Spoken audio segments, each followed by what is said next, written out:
સારા ગુરુ મળ્યા અને હવે તો આપણને એક સારો આશા છે. મોટી વાત તો આ છે, આપણને જઈ મન ઉપડે ઈચ્છા થાય કે હાલો આપણે આપણા આશ્રમમાં જઈ એક દિવસ બે દિવસ રોકાવો, આનંદ કરવો હોય તો જ્યારે મન ઉપડે એટલે સીધા આશ્રમ આપણું પોતાનું ઘર કહેવાય. અહીંયા આવ્યા આપણને શાંતિ મળે અને શાંતિ મળે એને આશ્રમ કહેવાય.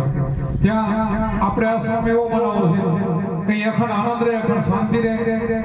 આપણે અહીંયા કોઈ ખટરાગ નહીં, કોઈ બળતરા નહીં, એવું જીવન જીવવા માટે આપણે આશ્રમ બનાવ્યો છે. એટલે ગુરુ મહારાજનું માનો એક દી સત્સંગમાં બાપુ એવું બોલતા હતા કે આશ્રમ જઈએ એટલે બધી યાદી વ્યાધી ઉપાધિ બધી છોડી અને આવવાનું. આમ તો મારો તો કહેવાનો મત છે કે આપણે જ્યાં હોય ને ત્યાં આપણે ઘર હોય તો આપણો આશ્રમ જેવું હોય, આપણે સ્વર્ગ જેવું બનાવવું જોઈએ. યાદી વ્યાધી ને ઉપાધિ આપણે માથે લઈએ છીએ, આવતી નથી. આ છે જ નહીં કાંઈ, લઈ તો આવે કે નથી. એટલે આપણે એમને આમ દુઃખ વેચાતું લઈ લઈએ છીએ, આપણે લેવું હોય તો છે કે નથી. એટલા માટે સારું જોયું હોય, સારું જીવવું હોય તો સારી સંગત સારા ઠકાણે રહેવાનું. સારું ઠકાણું આપણને ગોતતા આવડે છે. આપણને ખબર છે કે જ્યાં ધમાલું થતી હોય, ગોગરા થતા એથી આપણે થોડાક દૂર થઈ જવાનું અને દૂરથી શાંતિથી આપણું ભજન કરવાનું. ભજન કરવા માટે વાતાવરણ ચોખ્ખું ખપે. એના માટે આપણે આમ તો કબીર સાહેબનું જ્યાં ઝૂંપડી હતી ને કતલખાનો હતો તો બહુ મહાન હતા. કતલખાનાની બાજુમાં ઝૂંપડી હતી ને તોય એના શિષ્ય કીધું બાપુ અહીંયાથી આપણે દૂર ભાગી જાય. તો કેમ? તો કે અહીંયા જો કેટલા જીવો મરે છે. કેટલા મહાન સંત હતા કે આપણે બધા રહેશું ને તો અડધા ઓછા કપાશે, આપણે જતા રહીશું તો વધારે કપાશે. અને કરેગા સોના ભરેગા. આપણે કેવું ઉદાસ કબીર સાહેબ એમ કીધું કે આપણે અહીંયા રહેવું જોઈએ, અહીંયાથી ભાગવાની જરૂર નથી. અને એ કરે એ ભોગવે, આપણે એ કરે આપણે ભોગવવાનું આવતું નથી. આપણે ભજન કરી શકીએ ને. કૃષ્ણ ભગવાને અર્જુનને ઉપદેશ કુરુક્ષેત્રમાં આપ્યો, વિચાર કરો, જ્યાં લડાઈ થતી હતી ત્યાં. તો એના મન કેમ થી દેતા હશે, એ કેવું સમજેલા હશે. તો આપણે એવું સમજી જાય તો આપણો બેડો પાર. જ્યાં છે ને ત્યાં વાતાવરણ બગડવામાં પણ આપણે સુધારો કરી શકીએ તો રહી શકીએ. પારકી ઉપાધિ માથે ન લઈ. થઈ રહ્યો છે, થઈ રહ્યો છે, આપણે કાંઈ કરતા નથી. આપણે કાંઈ કરતા નથી તો શું થાય? આપણે અકર્તા પદમાં આપણે આવી જાવ. થઈ રહ્યું છે એનો તો આપણે દોષ નથી. આપણે કાંઈ કરતાથી નીકળી જાવ. હું કરું છું ને ત્યાં દોષ છે. હું પણ કાઢીને, અહંકાર કાઢીને આપણે જ્યાં છે ત્યાં ગુરુ મહારાજે આપણને શબ્દ આપ્યો છે એમાં સુરતા ફેરવીને આનંદમાં રહેવું તો આપણે અર્જુન જેવા થઈ શકીએ અને આપણે ભજન કરી શકીએ. કબીર સાહેબ જેવા થઈ શકીએ. એવા બધા એમાંથી નીકળી ગયા છે.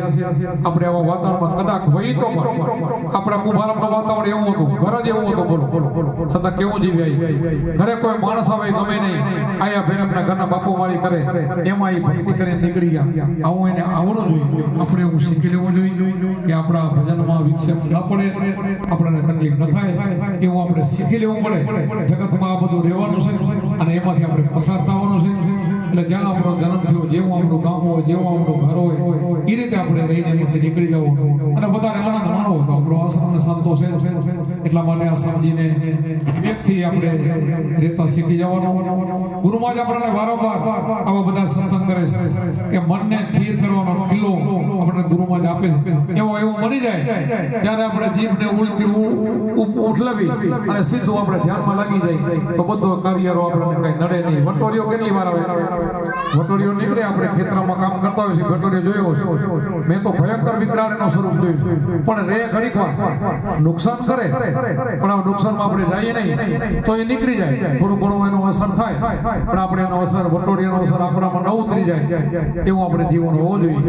એટલા માટે સંસાર આખો જેવો છે. એટલે તો ગોરખે કીધું ને એક ભૂલ્યો દૂજો ભૂલ્યો, ભૂલ્યો સબ સંસાર. તો આપણે સબ સંસારમાં નથી જવું, આપણે ગોરખમાં જવું. ગોરખે એમ કીધું કે એક ભૂલ્યો દૂજો ભૂલ્યો, ભૂલ્યો સબ સંસાર. એક ન ભૂલ્યા જતી ગોરખો જેને ભજનનો ભજનનો આહાર થઈ ગયો, નથી ભૂલ્યો. ભજન નથી, બધા ભૂલેલા છે. તો આપણે ભજનને મહત્વ આપવું પડશે.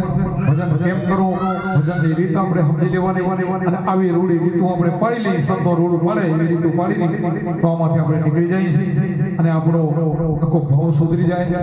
આનંદથી જીવી શકીએ, આનંદથી ભજન કરી શકીએ. એટલા માટે જે તમે બધા આવ્યા છો, આજે બેસતો વર્ષનો દિવસ છે એટલે ખૂબ પ્રેમથી અને ભાવથી તમને ખૂબ ખૂબ ખૂબ આશીર્વાદ આપું છું. ખૂબ બધાને આશીર્વાદ. આવી રીતે ભજન કરજો, આવી રીતે રહેજો. આવી રીતે રહેશો તો કઈ આપણને અડશે નહીં, કઈ પડખેથી નીકળી જાય, અસર ન કરે. અને જો આપણે અસર થઈ જાય તો આપણી કચાશ, આપણને જેટલી અસર થાય તે આપણે કચાશ. તો 50 કેમ કાઢવી આપણે ગુરુ મહારાજ સમજાવે છે એટલે આનંદથી રહેવું મોજથી રહેવું પ્રભુ ભજનની કિંમત છે મોટી એટલે એને વેડફવું નહીં જવા ન દેવાનું એક એક શ્વાસની કિંમત છે એટલે વધારે ભજન ભર્યો અને ગ્રહસ્થી સહી એટલે આપણે સંસારમાં હોય ઘરના કામ કરવા વ્યવહાર ન કરવા પણ વ્યવહારમાંથી તકલીફો આવે તે સમજી જાઓ કે આ મારી કોઈ પરીક્ષા કસોટી કરવા આવે છે મારે એમાં પાસ થવું એટલે નાપાસ ન થવું એટલે ધ્યાન રાખવું બોલો સદગુરુદેવ કી